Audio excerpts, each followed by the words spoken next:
1938, Adolf Hitler s'empare d'une arme légendaire, la plus puissante de toute l'histoire. Quand vous la tenez, elle vous rend invincible. On raconte que c'est cette lance qui transperça le flanc du Christ.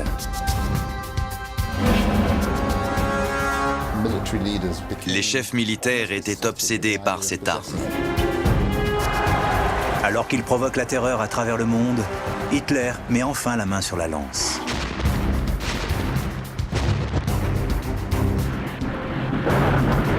Mais dans le chaos de la guerre, le trésor le plus précieux de l'histoire disparaît inexplicablement.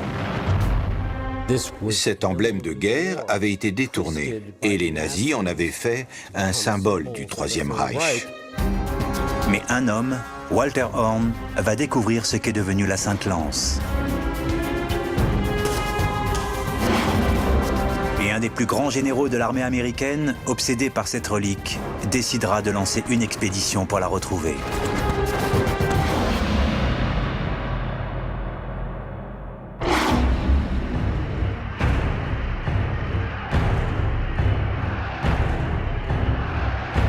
« 1933. Hitler est élu chancelier d'Allemagne. Hitler était un homme tout à fait atypique pour diriger un pays dans cette Europe du XXe siècle, particulièrement un pays comme l'Allemagne. Cet individu était amer et tordu. C'était un personnage anormal, poussé par une incroyable volonté et une soif de pouvoir sans borne. Et c'est cela aussi qui l'a fait élire. Hitler n'a qu'une idée en tête, devenir le chef suprême du peuple allemand et créer un nouvel empire germanique. Mais il est confronté à un problème. Il n'a obtenu que la moitié des suffrages. Sa légitimité n'est pas aussi évidente qu'on le pense. En réalité, la majorité du peuple n'avait pas voté pour lui. Le pays est divisé. Pour parvenir à ses fins, Hitler doit réunifier l'Allemagne. Quelques années seulement auparavant, l'Allemagne n'était qu'un ensemble de très petits États. Il y avait des peuples qui vivaient près de la frontière danoise, d'autres qui vivaient très loin de là dans la région de Munich, et d'autres encore dans des régions qui sont aujourd'hui situées en Pologne. Comment réunifier toutes ces populations ? Hitler présente aux Allemands une vision idéalisée de l'histoire de leur pays. Il affirme être le seul homme capable de restaurer la grandeur passée de l'Allemagne, jadis le pays le plus puissant d'Europe. Il a l'intention d'étendre ses frontières pour retrouver celle du plus grand empire germanique de l'histoire, le Saint-Empire romain germanique. Le Saint-Empire romain germanique a été fondé par Charlemagne, Charles le Grand, le roi germanique des Francs en l'an 800. Il devait permettre de propager le christianisme à travers l'Europe. Et pendant 1000 ans, cet empire a dominé le continent. À son apogée, il s'étendait de la mer du Nord à la Méditerranée et englobait les territoires actuels de l'Allemagne, l'Autriche, la Pologne, l'Italie et la France. Hitler désire fonder le Reich de 1000 ans, un empire encore plus grand, et en être à la tête. Ce n'était pas un homme de compromis ni un grand spécialiste de la manœuvre politique et de la diplomatie. Il n'avait qu'une seule obsession, avancer le plus vite possible vers son but et modeler la face du monde telle qu'il le souhaitait. Mais Hitler n'a pas la carrure d'un empereur. Originaire de la classe ouvrière, il est le fils d'un fonctionnaire autrichien. Autoproclamé Führer allemand, Hitler doit désormais se forger une image de chef. Il s'est dit qu'il devait s'approprier les signes du pouvoir.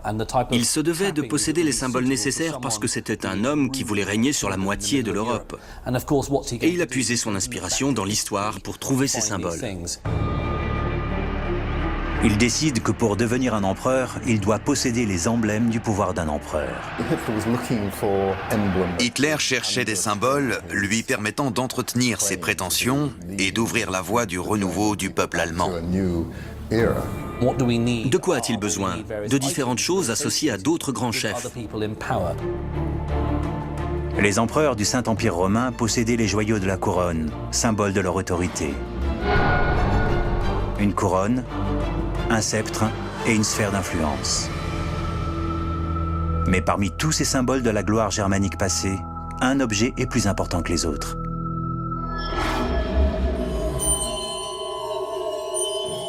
Ressemblant à une simple tête de lance romaine, il s'agit de la Sainte Lance.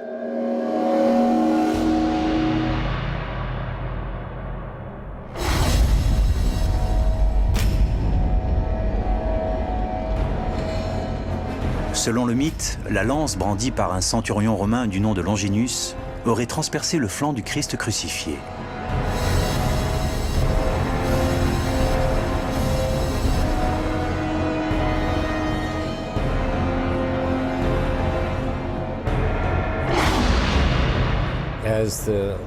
D'après la légende, Longinus, un centurion romain et un fidèle serviteur de Pilate atteint de cataracte, était devenu aveugle. Pilate lui aurait demandé de quitter les rangs de l'armée, le jugeant inapte au combat, et lui aurait confié la tâche relativement simple de garder le Golgotha. Il devait s'assurer que la crucifixion s'était déroulée comme prévu. Pour cette mission, il n'avait pas besoin de combattre ou d'avoir une vue parfaite. La Bible raconte que le centurion, alors qu'il inspectait les crucifiés, voulut s'assurer que le Christ était bien mort et lui transperça le flanc avec sa lance.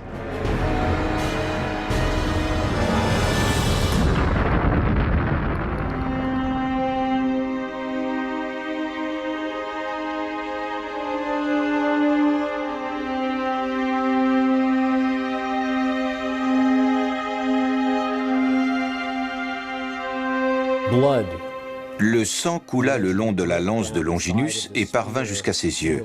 Il fut non seulement guéri de la cataracte, et donc de sa cécité, mais il eut une vision de l'avenir. Le Christ lui apparut comme le Messie. La conversion de Longinus fut immédiate.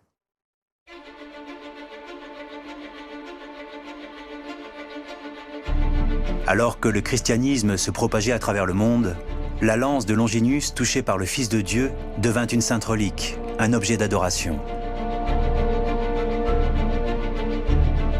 La lance fut transmise de génération en génération par les empereurs romains, puis à Charlemagne. Charlemagne la brandissait au cours des batailles car elle le rendait invincible tant qu'il la tenait entre les mains.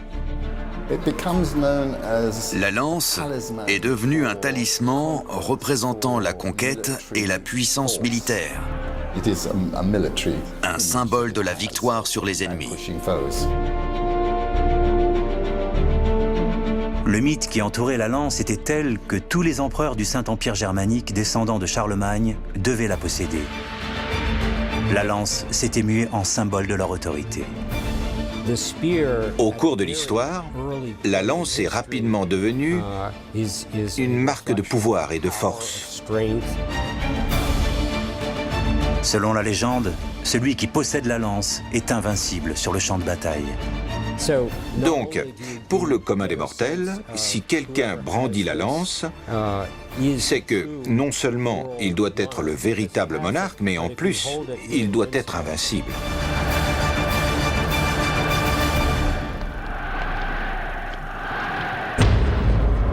Hitler a toutes les raisons de vouloir cette lance.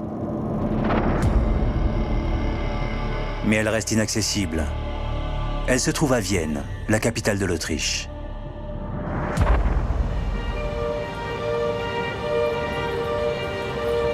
Lorsque le Saint-Empire romain est dissous en 1806, les héritiers du trône, les Habsbourg, déplacent la lance pour l'exposer au palais de Hofburg, en Autriche.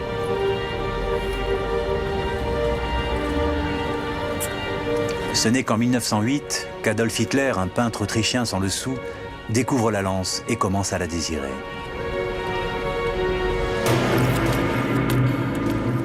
On raconte qu'Hitler, alors qu'il essayait de se lancer dans une carrière de peintre à Vienne, aurait vu la lance exposée au musée. Apparemment, il aurait eu une épiphanie devant cet objet. Il aurait été profondément ému. Que cette légende soit vraie ou pas importe peu.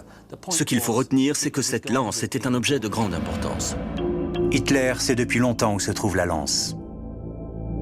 Et maintenant qu'il est le Führer, il n'a qu'à se servir.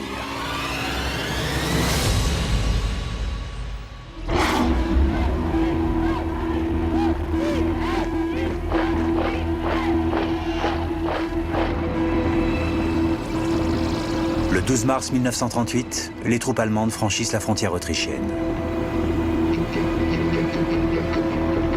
Le monde entier assiste à l'effondrement du gouvernement autrichien.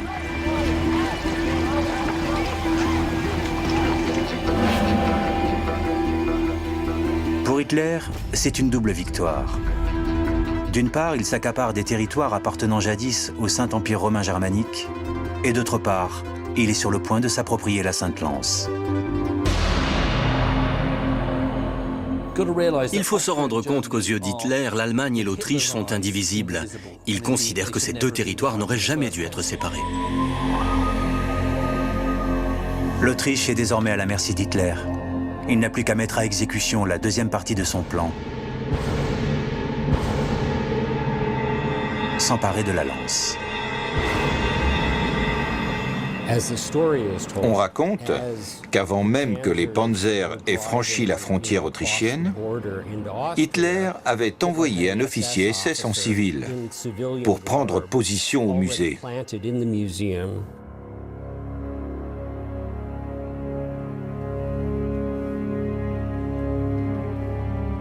Cet officier attendait de recevoir la confirmation que la frontière était franchie pour enfiler son uniforme, sortir son arme et se poster devant les joyaux et les garder. Personne ne devait les toucher avant l'arrivée d'Hitler.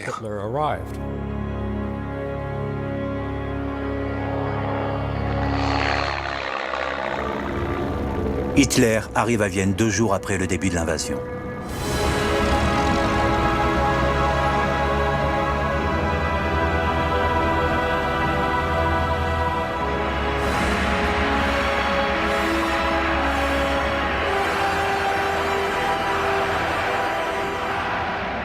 La première étape de sa visite le conduit au musée des Habsbourg. Il se dirige vers la vitrine où sont exposés la lance et les joyaux de la couronne.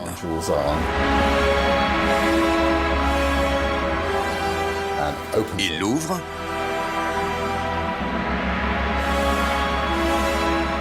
et prend possession de la lance. Il s'approprie la lance le 15 mars, une date symbolique.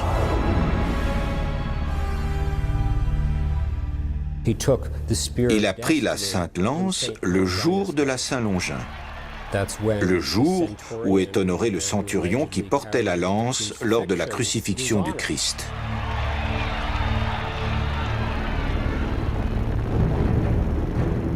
Hitler apporte la lance dans la ville de Nuremberg, dans le sud de l'Allemagne. C'est ici que pendant des siècles, la relique a été conservée par les empereurs du Saint-Empire. Une fois la lance subtilisée à l'Autriche, il n'y avait aucune hésitation à avoir pour Hitler.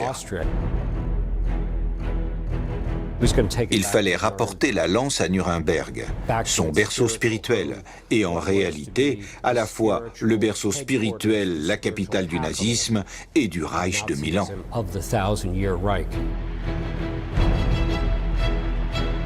Suivant l'exemple du Saint-Empire romain, Hitler a décidé de faire de Nuremberg le centre du Reich nazi. Berlin était le cerveau, Nuremberg était le cœur.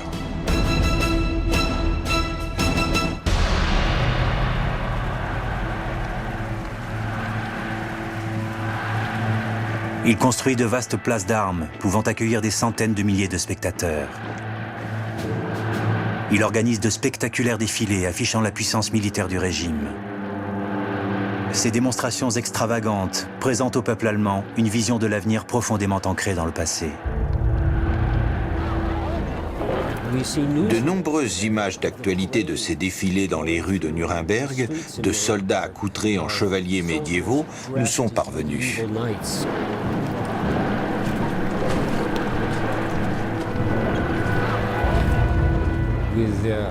Il y a même une réplique du coffre et des joyaux de la couronne, symboliquement rendus à leur terre natale. C'est le fondement du Reich de Milan.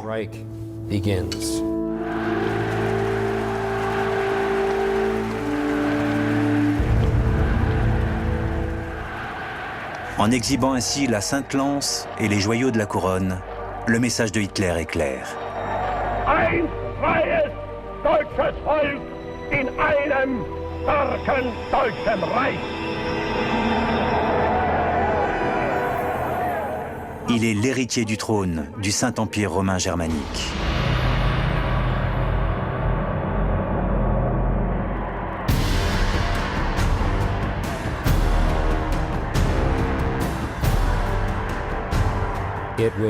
C'est un peu comme si le roi Arthur brandissait enfin Excalibur et défilait dans les rues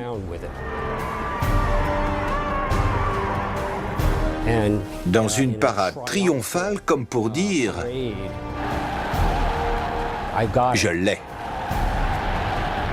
La Sainte Lance en sa possession, Hitler est convaincu que personne ne peut l'arrêter dans sa conquête de l'Europe.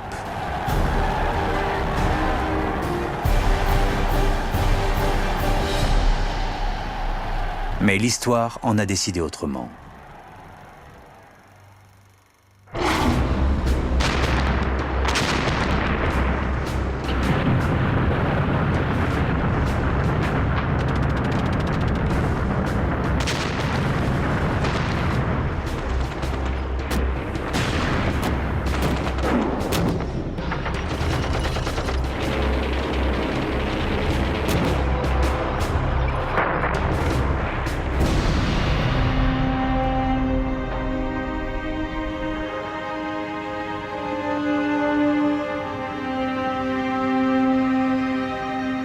Nous sommes en 1945. Après 5 années de guerre, l'Europe est ravagée. La lance n'a pas donné à Hitler la victoire dont il rêvait. Son empire est dévasté.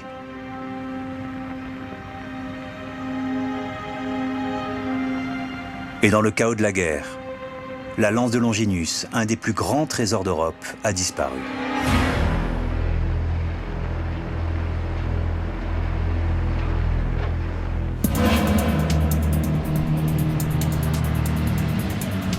Mais sur une base de l'armée américaine en Belgique, la chance va permettre à un homme de la retrouver. Un lieutenant de la 3e armée des États-Unis, Walter Horn.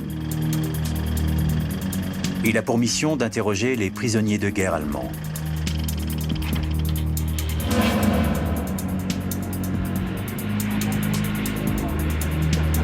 Mais Horn n'est pas un GI comme les autres. Pour commencer, il est allemand. Et 10 ans plus tôt, il a échappé aux griffes de la SS.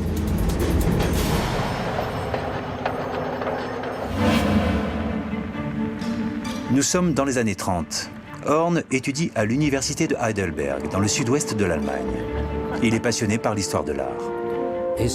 Il était spécialisé dans les reliques du Saint-Empire romain germanique. Il était diplômé d'histoire de l'art. Mais par malchance, il avait obtenu son diplôme de doctorat en 1933, l'année même de l'arrivée au pouvoir d'Hitler.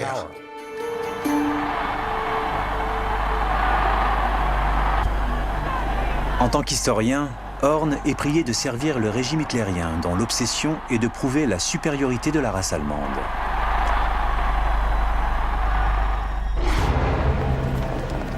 Il est invité à rejoindre une unité spéciale de la SS, dédiée à cette mission, l'Ahnenerbe, qui signifie l'héritage ancestral. Les universitaires les plus prometteurs sont contraints de servir à l'Ahnenerbe. Leur mission est de prouver par tous les moyens que la culture allemande est supérieure à toutes les autres. Walter Horn, un jeune docteur diplômé au parcours académique prestigieux, figure donc parmi les recrues forcées. Walter était la recrue parfaite pour le régime nazi. Il avait participé à l'épreuve du javelot aux Jeux Olympiques. Il était issu d'une famille d'origine germanique et aryenne depuis 4 ou 5 générations. Il était jeune, il était beau, il avait voyagé, exactement ce que recherchaient les nazis. Mais Horn comprend très vite les implications de la mainmise du régime nazi sur les milieux universitaires allemands.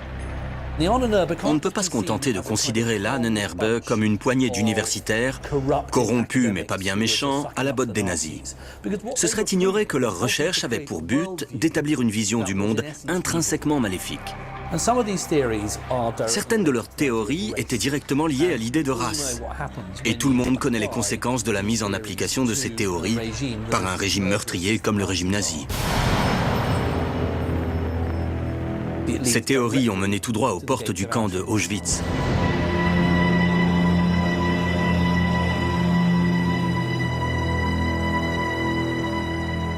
Horn refuse de participer à ces recherches. Et en 1934, il décide de fuir l'Allemagne. Il quittait à regret sa terre natale, mais il n'avait pas le choix. Il savait qu'il devait fuir l'Allemagne. Le temps se couvrait, il valait mieux déguerpir. Mais alors qu'il s'apprête à entamer son périple, Horn apprend que des soldats de la SS sont à ses trousses.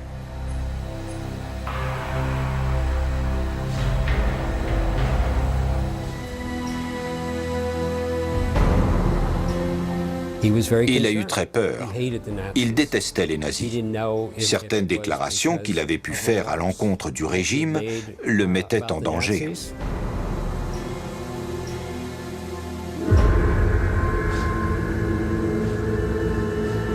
Il découvre, terrorisé, qu'un officier de la SS est parvenu à retrouver sa trace.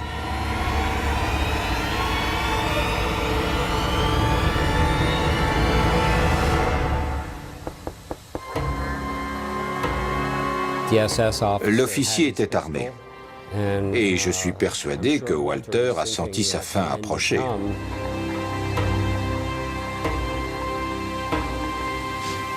Mais Horn n'est pas au bout de ses surprises. L'officier SS lui a dit « Nous traquons les types dans ton genre, c'est vrai. Mais bonne chance à toi. Ne reviens pas. C'est tout. » Walter Horn parvient à gagner l'Italie, puis Cuba, et enfin les États-Unis, où il obtient la naturalisation et devient citoyen américain.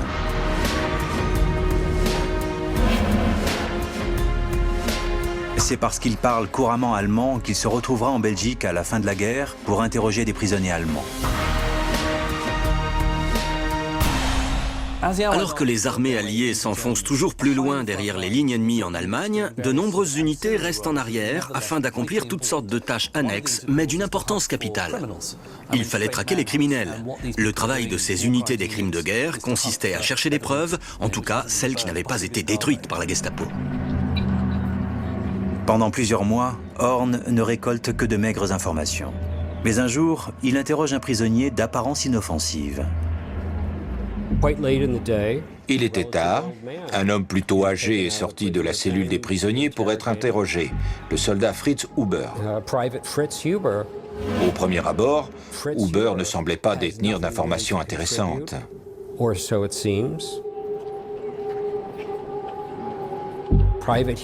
Il a dit « Je suis désolé, je n'ai aucune information à vous donner, parce que tout ce que j'ai fait, c'est transporter des munitions. » Walter a eu pitié de lui. Il lui a offert une cigarette et une tasse de café. Ils sont restés à bavarder. C'est alors que Huber fait une révélation stupéfiante à Walter. Huber lui a dit « Je connais l'existence d'un trésor extraordinaire, un trésor caché. Est-ce que l'histoire de l'art vous intéresse ?» Il n'imaginait pas que l'homme à qui il s'adressait était docteur en histoire de l'art. Rien au monde ne passionnait plus Walter que l'art et les antiquités.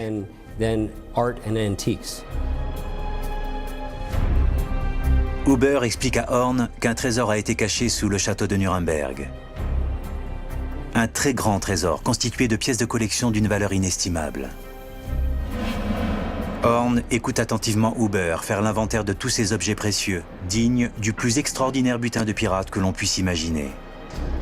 Huber décrit plusieurs trésors provenant certainement de nombreuses collections pillées par les nazis dans les plus grands musées.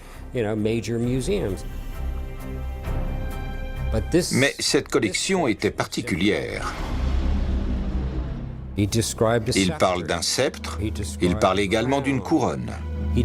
Il décrit un orbe doré qu'on appelle l'orbe de la chrétienté. Et enfin, il parle d'une lance datant de l'époque romaine. Bien sûr, Walter a compris immédiatement de quelle collection il s'agissait. Il n'avait aucun doute. Il était en train de décrire les joyaux de la couronne du Saint-Empire et la Sainte-Lance.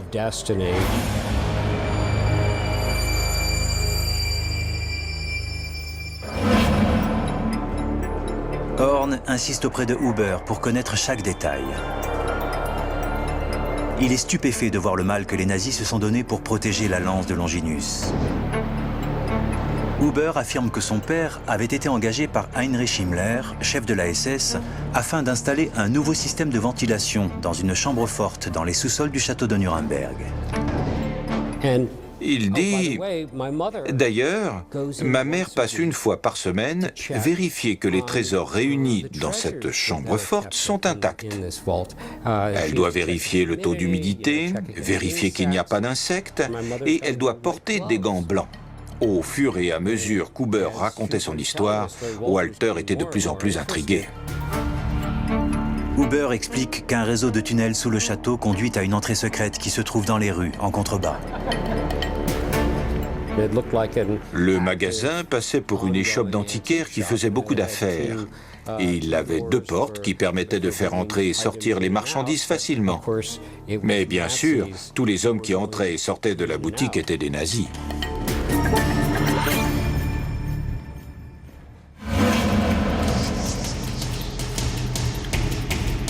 Conscient d'avoir certainement localisé un des plus grands trésors du monde, Horn fait immédiatement un rapport à ses supérieurs.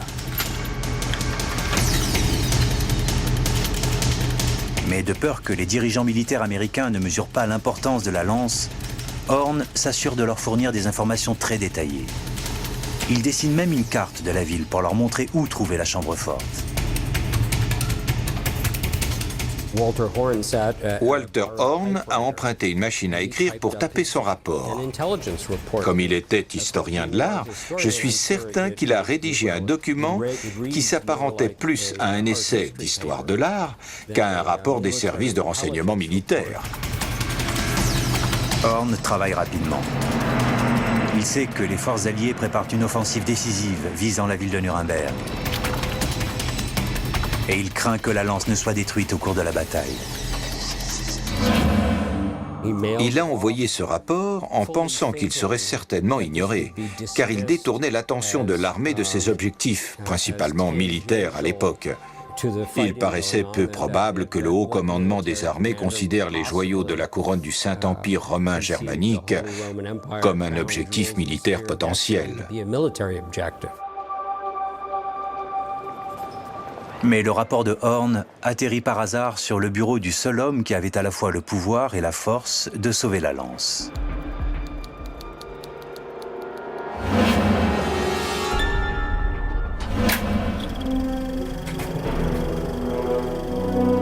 Le général George Patton, surnommé Old Blood and Guts, sang et tripes, était à la tête de la 3e armée des États-Unis en Europe et faisait partie des généraux chargés de l'invasion de l'Allemagne.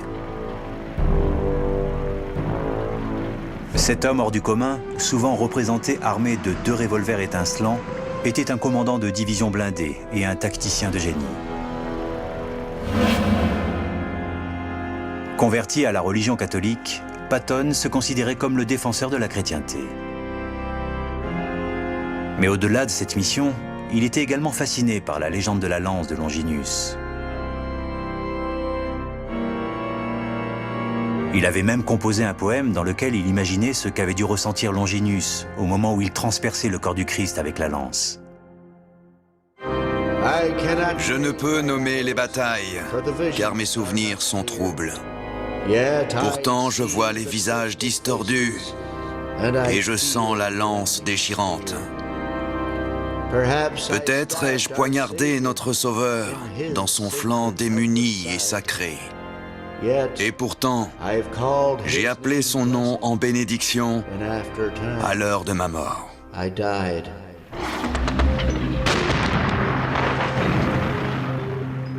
Alors que les troupes américaines combattent dans toute l'Europe, Patton tente de retrouver la trace de la lance. Sa crainte, s'il ne la retrouve pas, est que les nazis ne s'en servent comme d'un talisman pour inspirer une résurgence du mouvement nazi. Mais pour l'instant, il n'a pas réussi à trouver le lieu où est cachée la lance. C'est alors que le rapport de Walter Horn arrive sur son bureau. Et bien entendu, ce rapport de renseignement contenait très exactement ce que Patton recherchait et l'idée a fait son chemin. Pour lui, il s'agissait bel et bien d'un objectif militaire. À la veille de l'assaut sur la ville de Nuremberg, Patton prend une décision sans précédent. Il envoie une équipe composée de ses meilleurs soldats pour localiser la cachette secrète. Mais la tâche est compliquée.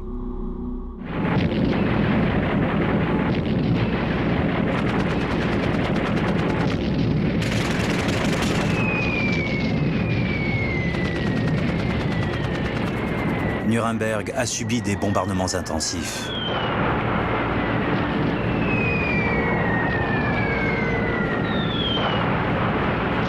La ville compte des milliers de morts et de réfugiés. On parle souvent de la destruction de Dresde, mais cette destruction a surtout été provoquée par un incendie qui s'est propagé à travers la ville. La ville de Nuremberg a été ensevelie sous des tonnes et des tonnes de bombes. La décision des Alliés est un message pour Hitler. La prise de Nuremberg est prévue pour le 20 avril, le jour de l'anniversaire du Führer. Hitler avait assuré que sa capitale était imprenable. Ses instructions exigeaient que les soldats qui défendaient la ville se battent jusqu'à la dernière balle, jusqu'au dernier homme, et même jusqu'au dernier enfant.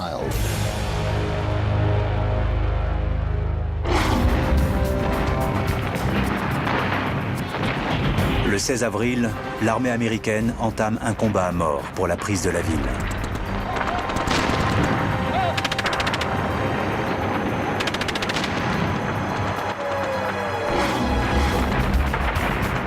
L'unité spéciale envoyée par Patton pour localiser la lance est rapidement prise dans les combats.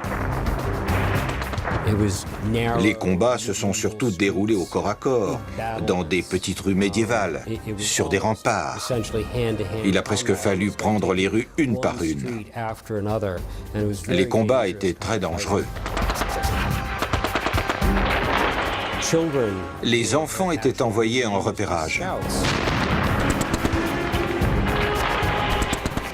Les Allemands se sont battus jusqu'au dernier homme.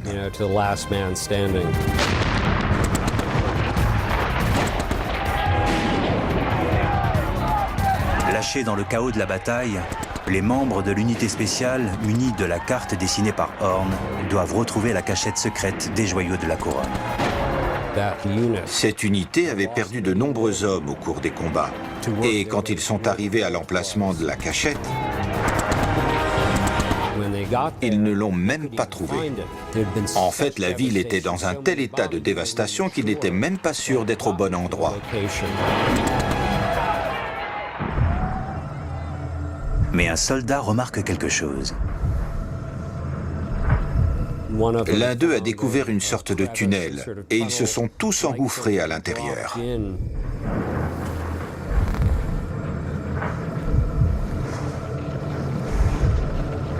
Au bout de ce long et sombre tunnel souterrain, ils font une découverte stupéfiante.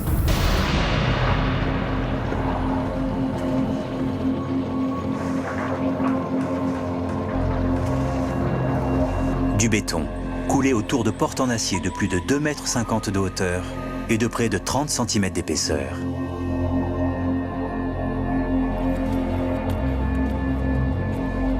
Mais les portes géantes de ce coffre-fort sont verrouillées.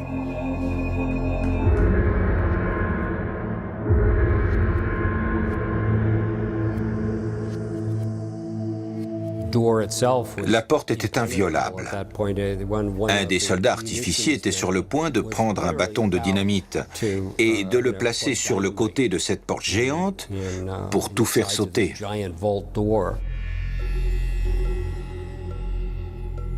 Mais juste avant que l'artificier ne fasse détonner la charge, surgit un civil allemand qui l'enjoint de tout arrêter.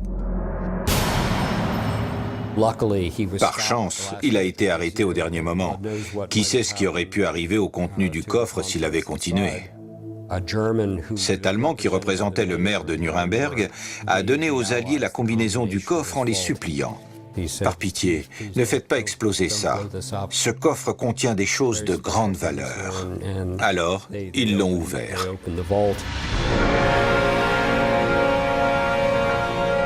Derrière les portes géantes, les GI découvrent un vaste complexe, incroyablement sophistiqué. Il s'agit certainement de la chambre forte dont parlait Huber, mais elle est bien plus grande que quiconque ne pouvait l'imaginer. Sur l'ordre de Heinrich Himmler, des travaux d'extension avaient été entrepris afin d'agrandir les vieilles caves à bière situées sous le château de Nuremberg. Himmler avait envoyé en secret des équipes d'architectes et d'ouvriers pour transformer cette cave à bière en coffre-fort sophistiqué. Et je n'emploie pas le terme sophistiqué à la légère. De l'acier renforcé très épais, des systèmes de verrouillage spéciaux. Les murs étaient recouverts d'un revêtement spécial permettant de combattre l'humidité. Il y avait des systèmes de purification d'air, des générateurs d'électricité. Il y avait l'eau courante, des douches, une cuisine et une trappe pour s'échapper. Plusieurs personnes pouvaient vivre là pendant des mois. Les GI sont abasourdis par la découverte qu'ils viennent de faire. Mais incertains de la nature exacte de leur trouvaille, ils demandent la venue de Horn en personne pour identifier le contenu de la chambre forte.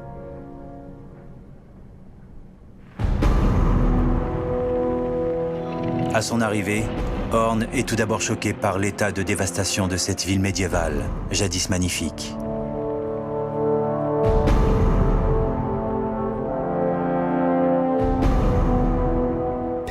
C'était un décor lunaire.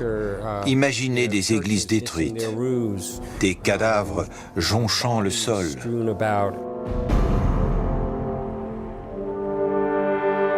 Horn est emmené à la chambre forte.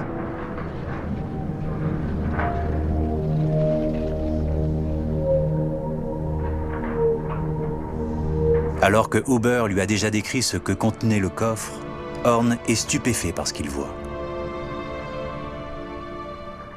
Il était entré dans une immense pièce, remplie à ras-bord de trésors venant de toute l'Europe. Il se serait cru au Louvre ou au British Museum. Les soldats qui sont entrés dans cette pièce ont pu se rendre compte à quel point les nazis avaient pillé. Chaque caisse contenait quelque chose de plus incroyable que la précédente.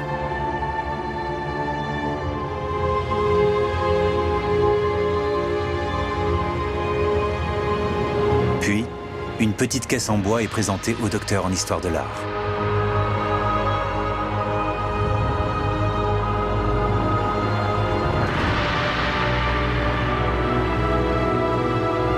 Horn ne peut se méprendre. Il s'agit bien de la Sainte-Lance.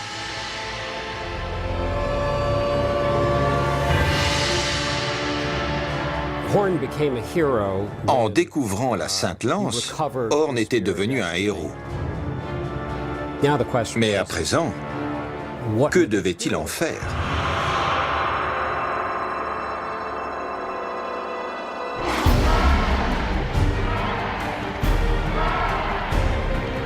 Mai 1945. Les Alliés déclarent la victoire sur le régime nazi. C'est la fin de 6 années de guerre. Hitler s'est suicidé dans son bunker à Berlin.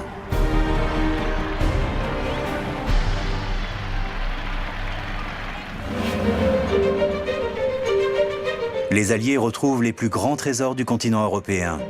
Des trésors d'une valeur inestimable, dérobés par les nazis. Nous savons que les nazis ont pillé les plus grands musées. Des cargaisons entières de collections majeures étaient transportées par voie ferroviaire.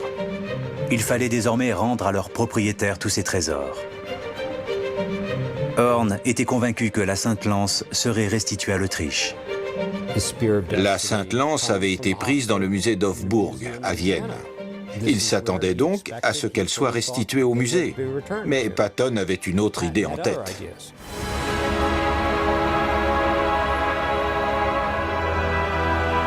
Patton a, semble-t-il, été lui aussi ensorcelé par la lance de Longinus.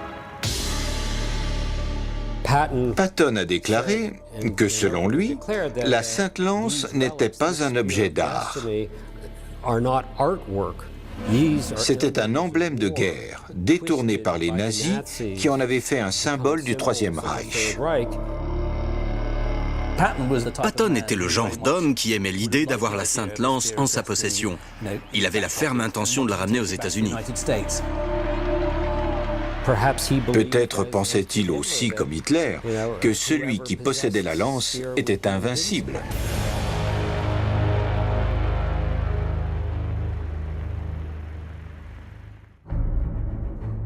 Patton a tellement insisté pour garder la Sainte Lance que le commandant suprême des forces alliées en personne, Dwight Eisenhower, a dû intervenir.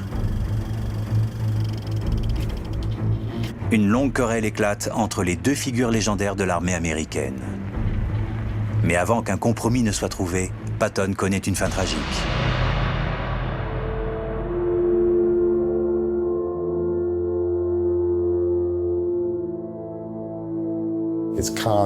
Sa voiture a été percutée par un camion. Il est devenu paralysé, il est resté quelque temps à l'hôpital, puis il est mort. La mort de Patton permet la restitution de la Sainte Lance à la ville de Vienne.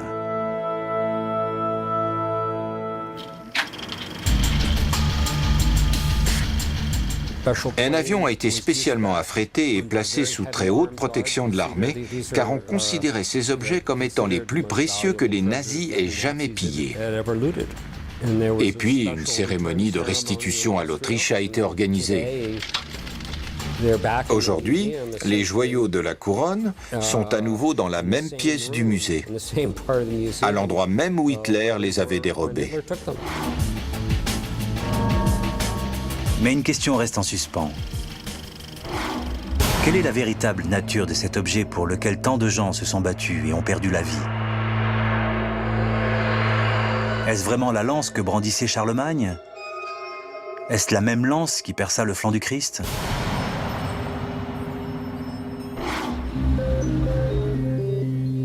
En 40 ans, Robert Feather, métallurgiste de formation, est la première personne à avoir reçu l'autorisation d'examiner de manière scientifique la Sainte Lance. On m'a demandé d'examiner la lance parce que je possède une certaine expérience dans l'analyse de reliques anciennes. J'ai une formation de métallurgiste et j'ai beaucoup travaillé sur les matériaux et les métaux anciens. Au cours de ses premiers tests, Robert Feather essaie de détecter des traces de sang sur la lance. S'il trouve le sang du Christ, il s'agirait de la plus grande découverte de tous les temps. J'ai réalisé plusieurs prélèvements sur la lance afin de déceler la moindre trace de substance organique. Il s'agit d'une lance, on peut imaginer qu'elle a dû être ensanglantée. Et je me suis dit qu'il y avait peut-être une chance que le sang retrouvé soit celui du Christ. Il fallait faire ce test. Si je ne l'avais pas fait, on m'aurait demandé pourquoi. Mais aucune trace de sang n'est retrouvée. Robert Feather pratique ensuite une batterie de tests non destructifs pour dater la lance. Nous avons fait de la SFX, c'est-à-dire de la spectrométrie de fluorescence X. Nous avons pratiqué des analyses microscopiques et des radiographies de forte puissance. Les résultats de ces tests indiquent l'âge approximatif de la lance. Elle daterait du 7e ou du 8e siècle après Jésus-Christ. Donc je pense qu'on peut dire qu'il y a peu de chances que ce soit la lance qui a transpercé le Christ. C'est même impossible. Il est impossible que la lance soit entrée en contact avec quelqu'un qui était mort 8 siècles avant sa fabrication. La science a prouvé que la lance de Vienne n'était pas celle qui a percé le flanc du Christ. Mais est-elle sans valeur pour autant? Des milliers de vies ont-elles été perdues dans le seul but de s'emparer d'un objet qui n'est qu'une contrefaçon datant du Moyen-Âge? Hitler lui-même a toujours été intrigué par le fait que d'autres lances pouvaient être la Sainte Lance. Le problème de la Sainte Lance, c'est qu'il y en a au moins 4. La lance de Vienne a plusieurs rivales, situées à différents endroits du globe. Il y a celle de Ekmiadzin en Arménie. Celle-ci ne ressemble pas vraiment à un fer de lance, plutôt à un porte-drapeau. Mais en tout cas, elle est vénérée.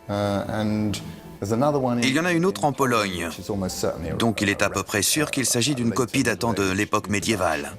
Il y en a une autre qui se trouve au Vatican, dans la basilique Saint-Pierre. On dit aussi que c'est elle qui perça le flanc de Jésus-Christ. Mais la lance que convoitait Hitler possède une qualité que les autres prétendantes n'ont pas. Nous connaissons mieux l'histoire de la lance de Vienne que celle des autres. Nous pouvons remonter sa trace grâce à des preuves écrites jusqu'au 8e siècle. Cette date a une grande importance. Il s'agit de la période où Charlemagne est arrivé au pouvoir. Cette lance n'a peut-être pas percé le flanc du Christ, mais c'est celle que vénéraient les empereurs du Saint-Empire romain germanique. Il ne fait aucun doute qu'il s'agit bien de la lance des empereurs du Saint-Empire. C'est cette lance qui a été transmise au cours de l'histoire. Et c'est de cette lance dont Hitler s'est emparé.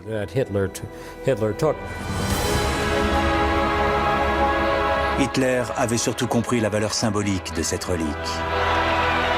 La nature réelle d'un objet importe peu.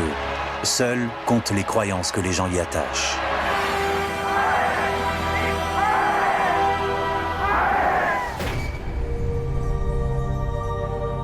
Des siècles durant, cette lance a été vénérée par les plus puissants souverains d'Europe. Et c'est pour cette raison qu'il était essentiel pour Hitler de la posséder. Que cette lance ait ou non pénétré la chair du Christ importe peu. Ce n'est pas là l'enjeu. Ce qui compte, c'est que les gens lui attachent de l'importance. Ce qui compte, c'est ce que les gens choisissent de croire. Le fait que cette lance ne date pas de l'époque de la crucifixion ne lui enlève pas la moindre valeur à mes yeux. Pour moi, c'est le symbole qui prime. Même si de nos jours il est facile de considérer toutes ces histoires comme des balivernes, je pense qu'elles font partie des mythologies et des superstitions. C'est important.